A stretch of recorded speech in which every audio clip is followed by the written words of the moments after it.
Dili ko gustong mapresidente, wa ko magkinahanglan ng presidente. I do not covet it, I do not need it, I do not want it. Ambot o kano sa matapos yung akong kalbaryo dari. Sige na ko, dugay na na. A year ago, gipost ko na na. And I said, I'm not interested. Actually, it does not appeal to me. Nga mangita magug problema. Saan na pagsulbad ang problema sa Pilipinas? You think that you can solve the problems sa nasod na to? Wala kay lang atuan. Mga presidente ka aning nasod na to, ang gawas ni mo bahok ka. Mapriso ka, magtapok na mga tutanan, o niya, magbahok.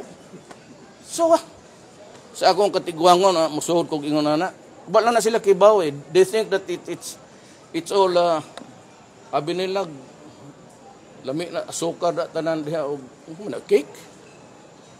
Wala, sa pagsulbad ni mo ng Pilipinas, kadagag sungay ni, ikamong mga media daan, gusto ta na mong ihawang tanan eh. Gaya mong ulo. Ihaw ta yun mo. Hindi mo undang doon sa.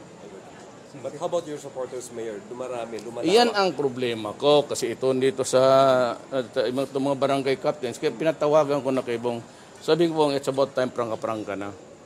I do not want people raising money or asking money for my presidency because I'm not a candidate.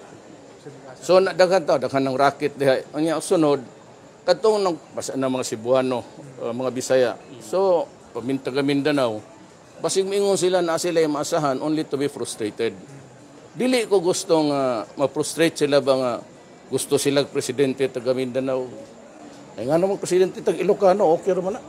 Basta tama lang pagdas Pilipinas. Ang Pilipinas does not need any Mindanao leader to be president. All that is really wanted is sincere and tarong nga tao.